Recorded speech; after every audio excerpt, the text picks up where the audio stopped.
Shalom jemaat yang dikasih Tuhan. Pagi hari ini kita memasuki hari ke-19 dari 40 hari menuju Paskah. Tema perenungan kita hari ini adalah Yesus sahabat orang berdosa. Firman Tuhan dari Matius 11 ayat 19 demikian bunyinya.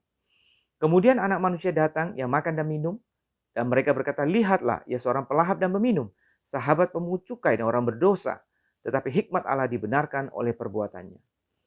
Saudara, kebanyakan orang pada umumnya adalah kita tidak suka bergaul dengan orang yang terlalu berbeda dengan kita, yang terlalu bertolak belakang dengan kecenderungan atau kebiasaan kita, ya. Apalagi ketika golongan itu dianggap lebih tidak penting dari diri kita. Nah, saudara, ini adalah kecenderungan manusia. Demikian juga yang dilakukan oleh orang-orang Farisi. Mereka tidak mau bergaul dengan orang-orang yang dianggap kalangan berdosa di tengah masyarakat Yahudi. Karena mereka menganggap diri mereka lebih baik, lebih kudus dari kebanyakan orang. Nah, saudara, kita sadar bahwa memang dosa merupakan perkara yang serius, ya. Dosa membuat manusia terpisah dari Allah. Nah, dalam hal ini orang Farisi paling tidak telah bersikap benar bahwa mereka menilai dosa adalah sesuatu yang serius. Tetapi kesalahan orang Farisi adalah mereka bersikap tidak benar, ya, dengan mengecualikan diri mereka dari konsekuensi dosa, seolah-olah mereka bebas dari akibat dosa. Lalu mereka membuat pembagian-pembagian golongan di dalam masyarakat dan memisahkan diri mereka dengan golongan yang lain, seolah-olah hanya mereka yang boleh datang kepada Allah dan yang lain tidak. Sehingga golongan-golongan tertentu yang dianggap orang berdosa yang dilarang datang ke bait Allah. Orang-orang yang sakit, orang-orang yang dianggap najis menurut ritual orang Yahudi, orang berdosa, pemabuk, pemungut cukai, mereka semua dilarang datang ke bait Allah. Mereka dilarang datang kepada Allah. Tapi sesudah kita melihat dalam perjanjian baru, Tuhan Yesus justru datang kepada orang-orang yang demikian.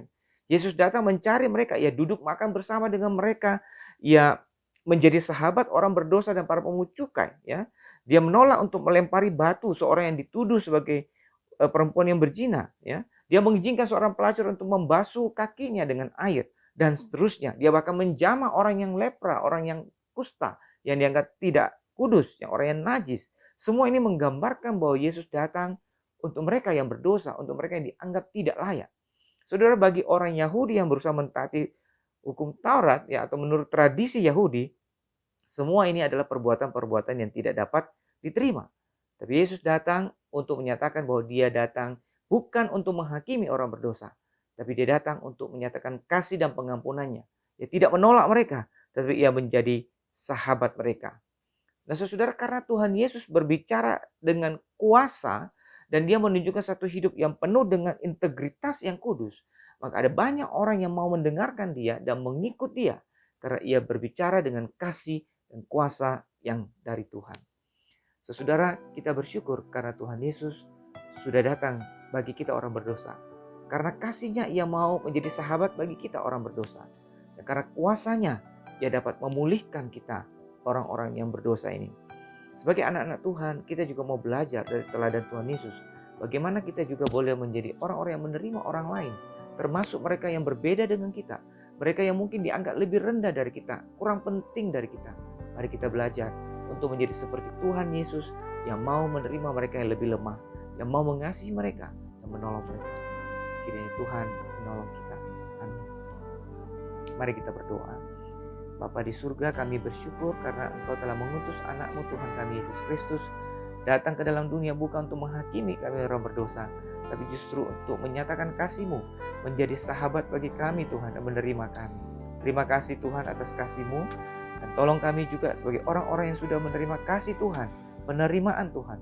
Kami juga boleh belajar dari Tuhan untuk menerima orang-orang yang lebih lemah, orang-orang yang membutuhkan Tuhan di dalam kehidupan kami. Terima kasih Tuhan Yesus. Dalam nama Tuhan Yesus kami berdoa. Amin.